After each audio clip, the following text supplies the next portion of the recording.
Bom dia, olá, somos alunos do 8º período de Biologia e Ciências, né? E estamos aqui com o Daniel e a Denise, né? Para tirar algumas dúvidas, algumas situações que a gente tem no decorrer do nosso período aqui, né? Meu nome é Valéria, estamos com a Jaqueline, né? A estudante também junto.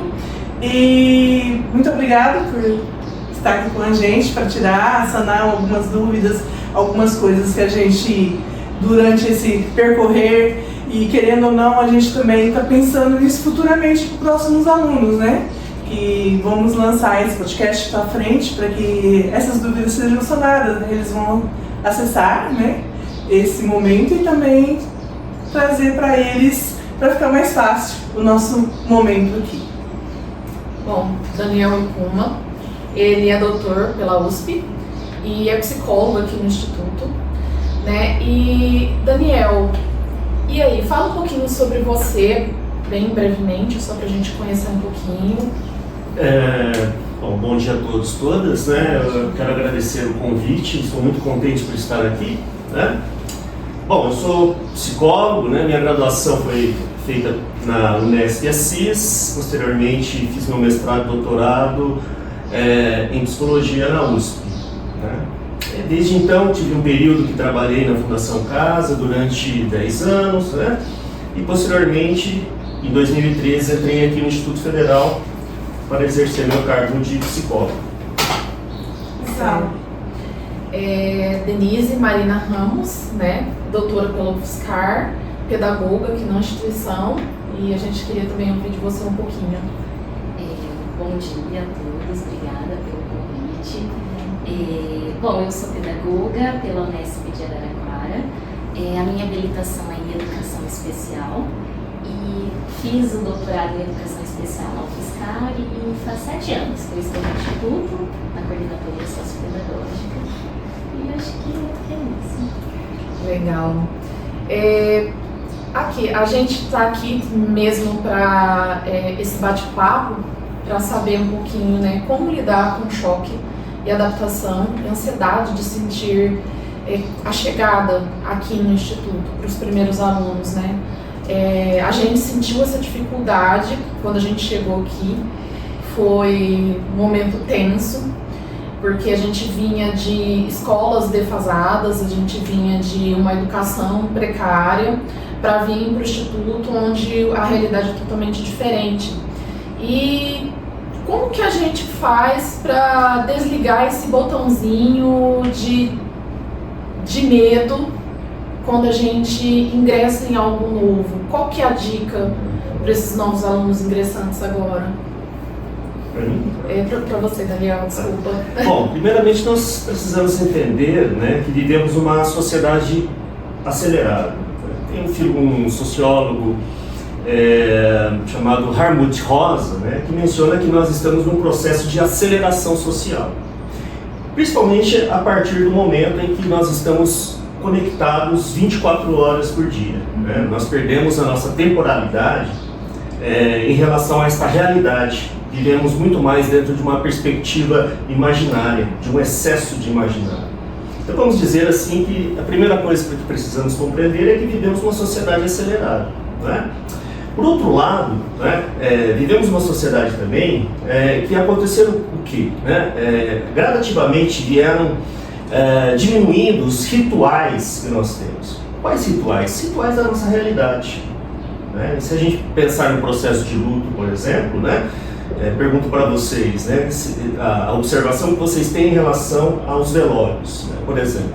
Dificilmente nós vemos crianças, né, em velórios. Geralmente nós pais, nós adultos, né, tentamos diminuir, né, essa questão do sofrimento para a criança de algo que a única certeza que nós temos é a nossa finitude, né? Uma delas é isso. Outra questão que eu observo, também escuto muito, a falta daquele momento familiar, por exemplo, dos momentos das alimentações, né? Sejam os jantares, café da manhã, almoços, né? Onde os pais e os próprios filhos, né, os responsáveis, enfim, a família, né, não está ali para conversar. Estão todos, às vezes, sentados na mesma mesa, mas todo mundo com o celular. Sim. Então vamos dizer assim que todo esse processo, né, de adaptação de um mundo de uma velocidade, né, mais lenta, né, da década de 70, 80, para uma sociedade em alta velocidade, uma hiperconectividade, né, nos leva para essa hiperatividade e a dificuldade do quê? Né, de sentirmos essa nossa realidade.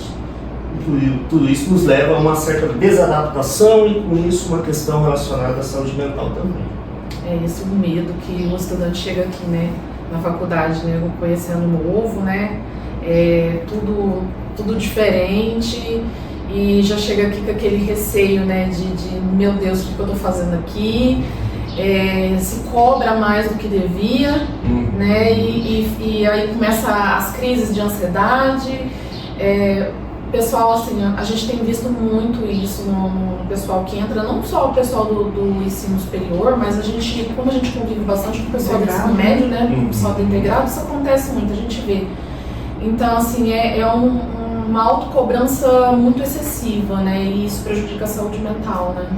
Pensando que no Instituto Federal, né, nós temos a possibilidade de fazer uma lentidão, né, os educadores têm uma possibilidade de sensibilizá-lo a essa lentidão, e está aí justamente o choque que eles sentem, né? Então existem alguns atendimentos, principalmente dos primeiristas que chegam aqui, dos adolescentes, né, que eles chegam com o celular, né? Agora não, devido à lei, né? Mas nos anos anteriores, de conversar comigo, por exemplo, com a gente do sócio pedagógico, juntamente com o celular. A gente tem que solicitar para desligar, por exemplo, o celular para conversar com a gente. Quer dizer, já é uma cultura institucional, né, sendo introjetada gradativamente a eles, né, da necessidade de uma certa lentidão, porque sem a lentidão, digamos que nós não conseguimos nos dedicar aos estudos necessários para as nossas aprovações também. Verdade. Então, e assim, a gente também visa, né, e vê também a dificuldade que muitos alunos têm, né, no decorrer do processo, porque chegou aqui, teve essa virada e ele também tem uma vida lá fora, né? O trabalho, a família, né? E às vezes nesse momento ele fica perdido, tipo, eu continuo, como que eu faço para dar andamento, né? Se tem como eu fazer essa ligação entre o meu trabalho, minha família, a faculdade, né? E que nem você falou agora, né, que tem você ali para estar aconselhando, trazendo esse pessoal. A gente vê que quando a gente chegou, a gente foi um pós-pandemia, que a gente não tinha muito essa ligação, né, diretamente, a gente chegou meio perdido. Então a dúvida que a gente tinha no começo e que a gente queria ver se conseguia sanar ela, para que não aconteça novamente esse momento de aonde ir, como procurar. Hoje a gente sabe, porque a gente já está aqui um tempinho, né? E sabe que vocês estão aqui. Então a gente queria o quê? Que esse momento, né, esse podcast foi para que vocês falaram, a gente está aqui para sanar, mostrar para vocês que tem como conciliar a vida lá fora com a vida aqui na faculdade, né? Tem as bolsas, tem as outras situações que a gente poderia estar organizando, né? Aí eu queria que você desse uma palavra, o que poderia ser feito nesse... Bom, só contextualizando, né? Todas essas perguntas, elas são bastante complexas, né? Então aqui a gente, pelo menos eu, né, vou trazer alguns elementos, né? Porque nem é possível uma resposta simples, até considerando a individualidade de cada pessoa, né? Cada pessoa. Eu acho que um ponto até, eu acho que fazendo esse gancho com o que o Daniel trouxe, é o estudante, né, ele desenvolvendo também esse sentimento de pertencimento, né, tanto no grupo, com os estudantes, com a instituição, porque às vezes a gente está lidando com os desafios, com as angústias, e a gente às vezes pensa que é só a gente, porque a gente conhece a nossa trajetória, as nossas lacunas, dificuldades, mas quando a gente está nesse contato com o outro, a gente também percebe que o outro lida com outras questões ou com questões semelhantes. Então eu acho que quanto mais vocês tiverem espaços para estarem juntos, né? E a universidade, eu acho que ela é muito rica nesse sentido, né? A própria universidade, ela tem esses espaços. Aqui no Instituto, eu acho que nós estamos começando a consolidar alguns espaços como centros acadêmicos, né? Entre outros. Mas eu acho que desse contato com o outro, tanto na perspectiva do colega, como com a instituição também. Então, os próprios professores, coordenação de curso, tem o sociopedagógico, né, que é um setor também, principalmente para esse início. Olha, como que funcionam as bolsas, quais são essas bolsas, né, que eu acho que a Amanda talvez vai trazer isso com mais detalhes. Mas esse fazer parte, né, às vezes... Eu gosto às vezes de pensar um pouco na minha trajetória e ver como eu me senti em alguns momentos. E às vezes que eu ficava mais recuada, tentando me virar sozinha, descobrir por mim mesma, acho que foram os momentos mais difíceis. Então eu acho que a troca, né? Essa questão do outro, do grupo, da sociabilidade, eu acho que isso é muito importante. Puxando nesse gancho, esse aluno que já vem de uma escola mais defasada, quando ele entra aqui, como fazer ele entender que às vezes o fracasso dele não é culpa dele, que às vezes é culpa de uma educação anterior que não foi tão legal, que teve muitas lacunas, e porque muitas vezes a gente chegou aqui e às vezes o professor está passando a matéria na lousa, virar para a gente falar assim, isso aqui vocês viram lá no ensino médio, a gente começa a se olhar assim, eu não vi. Não tive professor, eu não vi. Meu Deus, e agora eu não vi. E aquele medo de falar pro professor, professor, eu não vi isso, eu não sei isso. Às vezes a gente tem esse receio até de falar pro professor que a gente não passou por isso, que a gente não sabe isso. Como fazer o aluno entender que isso não é culpa dele? Porque eu acho que a gente precisa sair de um olhar meritocrático, né, do aluno. Olha, você vai fazer, você vai aprender sozinho, né? Porque essa questão que você trouxe, né, da dificuldade estrutural. Então, por exemplo, no nosso país, a gente sabe, né, que o ensino fundamental 2, o ensino médio, ainda são etapas de ensino que existem muitos desafios, né? Assim, eu acho que, por exemplo, no âmbito das pesquisas, pelo menos quando eu estava fazendo o meu doutorado, eu tentava entender onde que era, né, qual é o principal local de pesquisa nas escolas, educação infantil, fundamental 1 e universidade. Então, até nas pesquisas, o ensino fundamental 2 e o ensino médio é uma lacuna. E nas políticas públicas também. Então, a gente vê bastante fragilidade nessa formação desse estudante, que ela é estrutural. Por isso que eu acho que a gente não pode falar sobre isso sem pensar na necessidade, né, de políticas públicas sólidas e que, de fato, invistam nessas etapas de educação.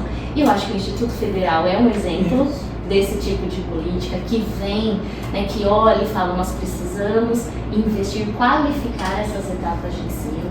Então é muito importante que nós, enquanto instituição, a gente entenda essa dificuldade, né, como reflexo de tudo isso, né, e não localize isso no estudante individualmente, e o estudante também faça esse processo, né, porque é bastante complexo isso. E aí vocês falaram, olha, a gente chega, às vezes a gente precisaria ter um repertório ali, um conhecimento prévio que a gente não tem, porque a gente não viu isso na outra escola. Eu sinto, né, que o Instituto Federal, ele tem uma característica nos cursos superiores, pelo menos aqui no nosso campus, falar do Instituto Federal eu acho que é muita coisa, mas a gente tem uma proximidade, né, os professores, eles estão muito próximos. Eu às vezes, assim, por exemplo, na minha faculdade, na graduação, nem todos os professores estavam tão próximos assim da gente.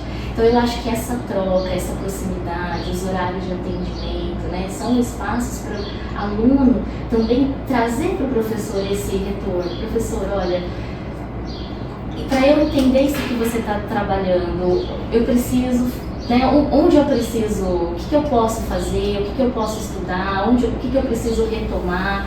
Estou retomando, mas estou com dúvida. Eu acho que essa troca, né, que esse processo também ele esteja para além do momento da aula. As trocas entre vocês. Eu acho que nós ainda precisamos avançar em alguns pontos quando a gente pensa em nivelamento, né, desse aluno que chega com algumas defasagens, como ele vai estar pronto para esses conteúdos do ensino superior. Então, eu acho que estamos ainda precisando avançar.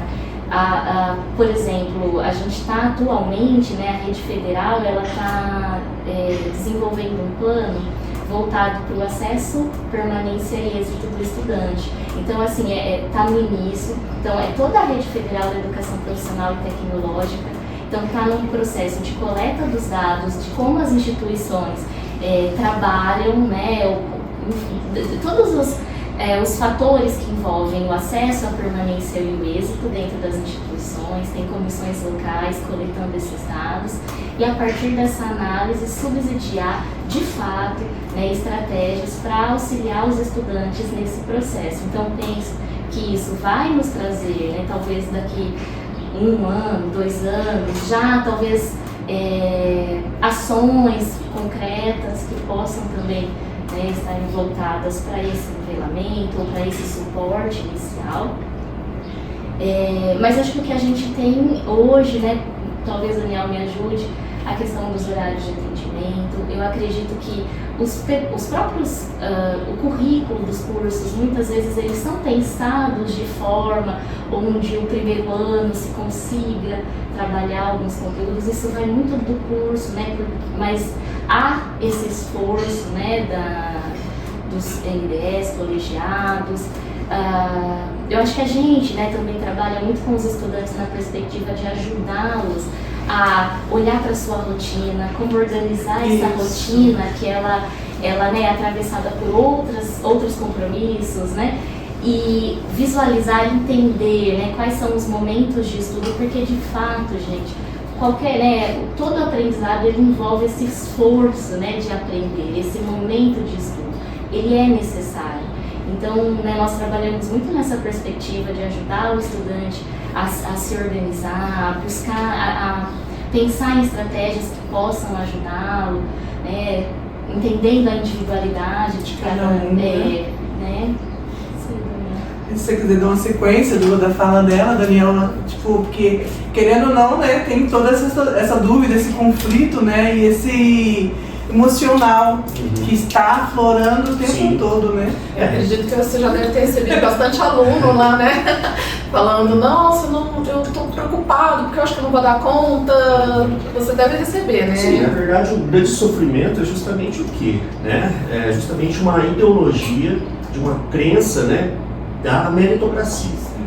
Né? De que o sujeito tem que ser, né, que desempenhar de forma 100%, né? Ser autônomo, né? E aqui eu trago um conceito da década de 90 chamado empresário de si mesmo, né? Que a partir da década de 90 as próprias escolas, né, influenciadas pelo neoliberalismo, foram incutindo em nós. Inclusive hoje, né, acaba sendo um sonho de consumo para muitas pessoas serem empresários de si mesmo, né? Por isso até a crítica em relação à própria CLT, né? Bom, mas como a gente desconstrói essa ideologia da meritocracia? Por meio da cooperação e coletivização, né? Que a Denise mencionou agora há pouco, né? Na representação que nós, aqui enquanto Instituto Federal, nós temos em relação aos nossos estudantes, né? E também a nossa coletividade de educadores, né? E como exemplos, né, assim, em termos dos sociopedagógicos, né, talvez o maior trabalho nosso ali é a gincana, né, que é um momento ali, né, que a gente trabalha a questão da cooperação e coletivização, para a desconstrução, né, daquela perspectiva, né, da visão meritocrática dos estudos, por exemplo, né, por meio de outras atividades, agora abrangendo a nossa instituição. EGIF, os GIFs são os jogos, né? Em termos institucionais, né? Nós temos a Semana da Inclusão, em breve, né? O Encontro de Ciências da Natureza. Sim, foi agora. CONICT, né? Entre outras, a Semana Tecnológica, entre outras atividades coletivas que nos dá o quê? Né? Um sentimento de pertença. Pertence ao quê? A uma coletividade institucional, que a gente chama de cultura escolar ou cultura institucional. Sim. Você acha que é muito importante criar um grupo onde você possa estar interagindo, estudando, né? Ele ajuda a diminuir essa sobrecarga em cima do estudante, trabalhar coletivamente? Sem dúvida. Para nós psicólogos sociais, nós acreditamos que a amenização do sofrimento psíquico, que é justamente a questão da solidão, do narcisismo, né, de sentir só, a gente ameniza tudo isso por meio do quê? Da coletividade. E é justamente aqui que entra o grande conflito, porque numa sociedade tecnológica, então vou colocar como exemplo o WhatsApp, né? Então nós temos um grupo institucional, sei lá, né, de psicólogos, de pedagogos, de estudantes de psicologia da turma tal, né? Mas nós sabemos que dali desses grupos grandes, depois se transformam em pequenos grupos menores, e ali tem 2, 3 pessoas que se identificam, e ali nós estamos falando do quê? De uma fragmentação. Então o sentimento que nós temos, né, de não pertencimento nos leva ao sofrimento psíquico. Por isso a importância do pertencimento. Mas o pertencimento não a uma pequena coletividade, mas sim em termos de uma grande coletividade. A nível institucional, eu penso que do sentimento de pertença à nossa cultura, né, do Instituto Federal. É isso que nos dá, vamos dizer, um pé no chão no meio desse caos, né, na qual nós vivemos, esses fluxos contínuos que a gente vive no nosso dia a dia. E é legal esses eventos que eles trazem assim um pouco de comunidade, né? Porque às vezes a gente está, assim, por exemplo, a gente está lá no último semestre, a gente não conhece o pessoal do primeiro, não conhece o pessoal do segundo, o pessoal do segundo não conhece do primeiro, não conhece do último. E durante esses eventos promovidos aqui no Instituto Federal, a gente tem essa oportunidade de interagir, de se conhecer, né? E isso reflete um pouco também nas notas, né? Porque assim, é uma troca de experiências, né? De informações. Isso também reflete também no ensino-aprendizagem dos alunos também, né? Até sobre essa questão que você apontou sobre o grupo, né? O estudar em grupo, se organizar em grupo, num ponto de vista pedagógico, eu acho que é claro que existem diferentes estratégias de estudo e as pessoas têm talvez familiaridade, se identificam com formas diferentes, mas eu acho que o estudo em grupo em alguns momentos ele é muito positivo, tanto pela questão, né, os estudantes eles têm repertórios diferentes. Sim. Então um estudante pode auxiliar o outro naquilo que foi uma lacuna no processo de aprendizagem desse colega e vice-versa. Fora que se tem diferentes repertórios, como aqui, né, a gente percebe que são possibilidades maiores e mais criativas para solucionar um problema, porque eu vou trazer um pouco do meu repertório, Daniel, você. Então eu acho que se avança mais. Tem um ponto que quando a gente estuda em grupo e aquele que ensina, que ajuda o outro, ele aprende mais, porque, né, a própria neurociência ela aponta isso, né? Essa estratégia de ensinar, ela ajuda muito no processo de fixação daquilo que a gente está aprendendo, dos conteúdos na memória, todo aquele processo de aprendizagem.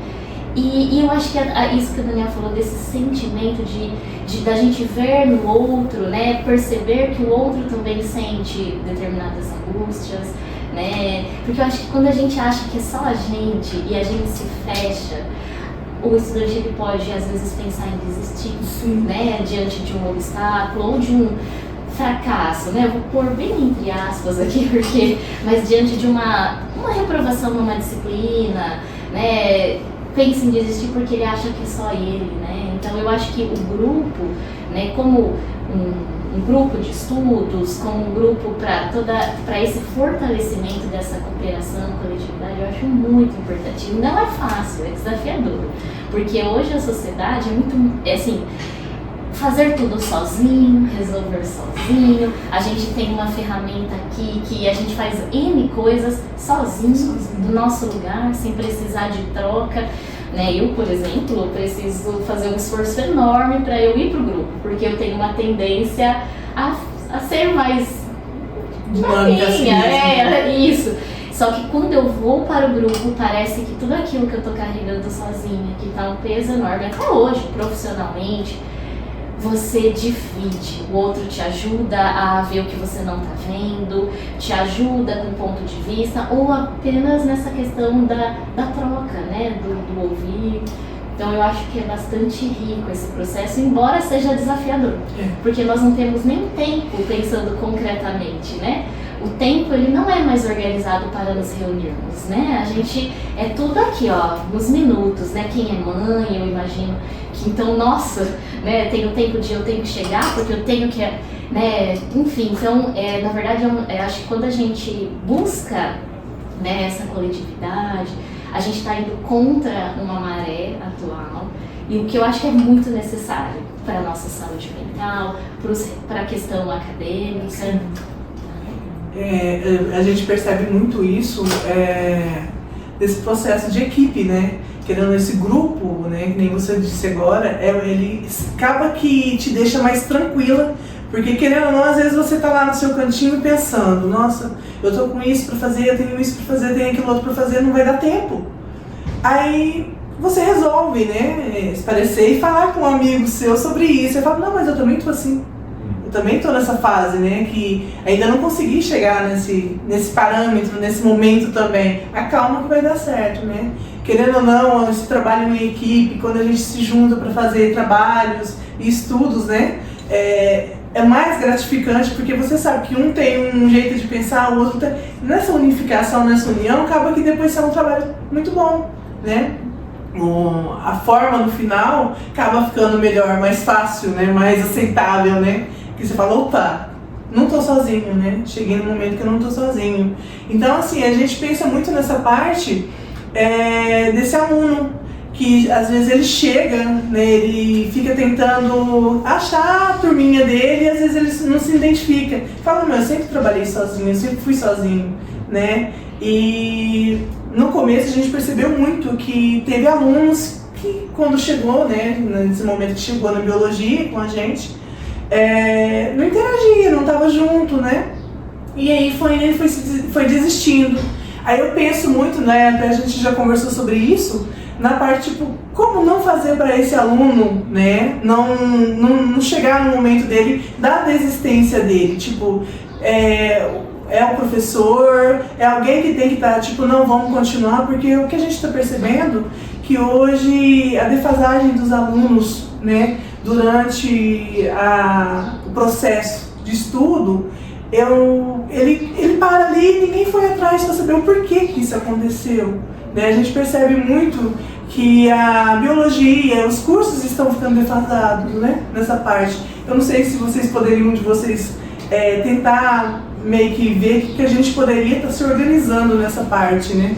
Para não ter essa confusão dele falar, não, para mim aqui não dá, eu quero seguir para outro rumo, e aí? Né? Porque que não, a instituição em si, ela perde também com essa perda desse aluno, né? Bom, eu penso, novamente voltamos, né, na questão da cooperação, da coletividade. Enfim, a nossa comunidade, sejam familiares, estudantes, professores, né, os servidores técnicos, enfim, nota-se ainda solidariedade. Apesar de vivermos numa sociedade, né, competitiva, né, essa questão da subjetividade humana, da solidariedade, ela existe. Sim. Né? Então, casos que a gente tem acesso vindos, né, da nossa comunidade em relação a possíveis desistências, né, são comunicados, por exemplo, ao sócio pedagógico, né, dificuldades de inserção em grupos, né, alguns docentes nos informam, familiares ou mesmo adolescentes nos procuram e mencionam, fulano de tal está com dificuldade, ele quer ir embora. Né? Então são esses momentos da coletividade que nós ficamos atentos, né, para esse trabalho educativo, né, e de sensibilização para a permanência no Instituto Federal, sempre buscando o quê? Esta rede institucional para segurar, né, esse aluno. Certo. E falando nessa parte de ansiedade, de desistência, de coisas para fazer e a pessoa numa loucura, vamos falar sobre aquilo que o estudante tem mais medo no final do processo, TCC, estágio. Então, são dois quesitos fundamentais, né, para a formação dos licenciados, né, já que a gente é um curso de licenciatura. Só que isso causa um medo extremo assim, nos estudantes, que acha, chega lá no final, eu não vou dar conta, eu vou desistir, como diz a Valéria, eu vou desistir porque eu não vou dar conta, é muita coisa para mim. E como que os professores, o pessoal da instituição, como que eles conseguem, de alguma forma, ajudar esse aluno nesse processo? Como que a gente faz? Porque assim, a gente às vezes fica muito ansioso, achando que não vai dar tempo. E assim, já tivemos algumas mudanças, né, no currículo que vieram para melhorar e tudo mais, mas quem está vindo agora desse PCC antigo, que está aqui nessa correria para terminar, e aí como fazer? Quem buscar? Sim. Bom, vivemos então numa sociedade que o tempo e espaço, né, mudou. Então, por exemplo, eu sou de uma época onde, para entrar em contato com um conhecido, né, assim, a pessoa tinha que estar na residência, né, que tivesse um telefone fixo, né, então veja que existe todo um ritual para fazer a ligação, para ver se a pessoa está lá ou não. Né. Isso foi desmanchado, agora estamos em contato 24 horas por dia com todo mundo, né, pessoas do mundo inteiro, inclusive. Né.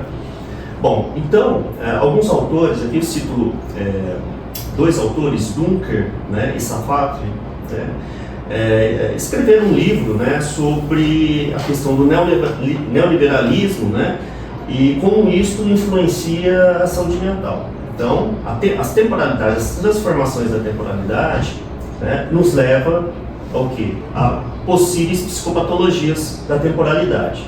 Então, só para citarmos os três principais, né? A depressão, uma questão relacionada ao passado, né? A síndrome do pânico, a questão do presente, do tempo presente. E a tal ansiedade, sintomas ansiosos em relação ao futuro. Né? Então, veja que quando a gente elabora um TCC, né, uma dissertação, uma tese, já vou colocar ali alguns educadores também, os professores, né? E nós também, né? Estágios, a gente perde o processo. Como nós estamos tão condicionados à quebra dessa temporalidade do imediatismo, de querermos tudo ser resolvido por meio de um toque, né, num link, por exemplo, digamos que nós precisamos ter uma lentidão para pensar em processos, passo a passo. E é justamente isso que a gente está se perdendo no nosso cotidiano. Nós precisamos, até para nosso reconhecimento, né, dessa realidade, ou seja, os processos os processos cognitivos principais, atenção, memória, né? Então, para isso é necessário um processo, uma temporalidade, que nós não temos na atualidade. Então, por isso a necessidade sempre de querermos tudo de forma imediata. Né? Então, quer dizer, veja que é um sofrimento de algo que não aconteceu ainda. Né? Então, nós temos um tempo, 1 ano para terminar o TCC, mas a gente fica lá enroscando, etc. Mas nós temos uma temporalidade, mas a gente fica pensando no resultado já, sem o processo. Sofre antes do momento. Sofre antes do momento. E a questão dos estágios é a mesma coisa. Sim, né? É verdade. Então, dentro da minha experiência também como educador, né, como professor, alguns estudantes que fazem estágios ficam muito ressentidos que às vezes no estágio eles elaboram toda uma questão assim, né, de perfeição. Chega lá, não é essa a realidade. Perfeito. Mas é um estágio. É uma preparação, inclusive, para ver que a realidade, né, ela não é dentro daquele ideal perfeito 100%. Sim, verdade. Geralmente alguns estágios causam choque na gente. Dá um pânico também. E a pergunta é justamente essa. Será que não é ali que a gente, a partir desse, vamos dizer assim, desse conflito, será que não é ali que nós estamos também aprendendo também? Né? Transformando, sei lá, um saber-prazer também, né? Acho que a gente criar uma agenda de etapas, né, ajuda nesse processo também, né? Para assim, a gente tentar se organizar. Eu sei que assim, eu tenho bastante corrida também, trabalho, estudo, família e tudo mais. E uma das coisas que me ajudou foi fazer uma agenda de atividades.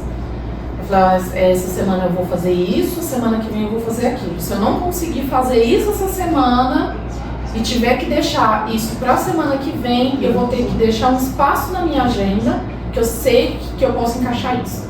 Então, assim, é uma das coisas que me ajudou. Eu não sei se isso ajuda outras pessoas também, mas que outras estratégias, Denise, você pode dizer, assim, que pode ajudar nesse processo de aprendizagem, não só para o TCC, não só para o estágio, mas em todo o processo da vida acadêmica? Você acha que existe alguma outra estratégia que a gente pode utilizar? Eu acho que é bastante ao encontro do que você traz, né? Essa questão desse processo, né? Desse passo a passo, como o Daniel colocou, desse processual. Porque, às vezes, né? Então, assim, eu acho que é importante a gente entender que o estudo ele é constante, né? Porque, às vezes, a gente fica tentando entender aquilo lá no final, mas a gente não passou pelas etapas que são necessárias para a gente construindo também, né, a compreensão, o entendimento sobre aquilo para entender aquele final, né, para chegar naquele final. Estou tentando, assim, colocando isso, né, mais assim aqui na prática. Mas então, então, quando você fala da agenda, eu acho que você está dizendo dessa constância. Então, essa semana e depois, e isso vai, né? Você vai tendo hoje o subsídio para o próximo passo, para a próxima etapa, vai ampliando a sua compreensão, né? Então, eu acho que essa constância parece tão do tipo, é chato ouvir isso. Poxa, mas como que eu aprendo melhor? Estando, né, em contato com aquilo, estudando, mesmo que no primeiro momento, né, às vezes a gente precisa de mais um pouco para aquilo fazer sentido. Tanto que quando eu penso nessa questão de estágio, TCC, eu penso muito nessa questão desse contínuo, de um acompanhamento contínuo, por exemplo, do orientador, né, de uma reflexão. Eu acho que o estágio, o TCC, mas principalmente o estágio, é um momento de você refletir, né, porque você está diante dessa prática, refletir com base em todo o repertório que vocês foram construindo ao longo do curso, né, então eu acho que é um espaço formativo. O TCC, né, quando a gente, normalmente os TCCs eles têm um caráter mais teórico, né, vocês pesquisam sobre um tema. Então, olha que interessante aprofundar, né? Então, ser um tema de interesse de vocês, para ter esse prazer também, né? Eu acho que, sabe, se relacionar com aquele objeto, né, de conhecimento, ele é importante. Querer entendê-lo nas suas diferentes facetas. Então, eu acho que esse processo, né, a questão da agenda ou de uma outra ferramenta, um planner, uma lista, eu acho que é importante na questão da organização, já que os nossos dias são corridos, né? Com muitas coisas, muitas exigências. Deixa eu ver se eu pensar, né, nas estratégias de estudo. A retomada também, né? Quando a gente estuda algo novo, a importância também, às vezes, de retomar aquilo que a gente viu. Fazer esse exercício de retomar para ajudar, né, nessa... vou usar aqui essa palavra, mas essa fixação mesmo, né? Então, por isso que essa constância, né? Retomar aquilo que foi visto, ampliar aquilo que foi visto com aquilo que está sendo visto agora, ou na prática do estágio, ou no aprofundamento de um tema no TCC, ou numa nova disciplina. Eu acho que essa constância, ela é importante.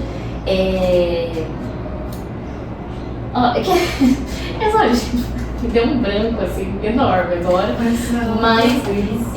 e eu acho que ver esses espaços, né, eu acho que a gente constrói um monstro muito grande em torno do TCC e do estágio, né, e eu acho que essa fala do Daniel, poxa, o estágio a gente está lá, é porque às vezes a gente fica muito nisso.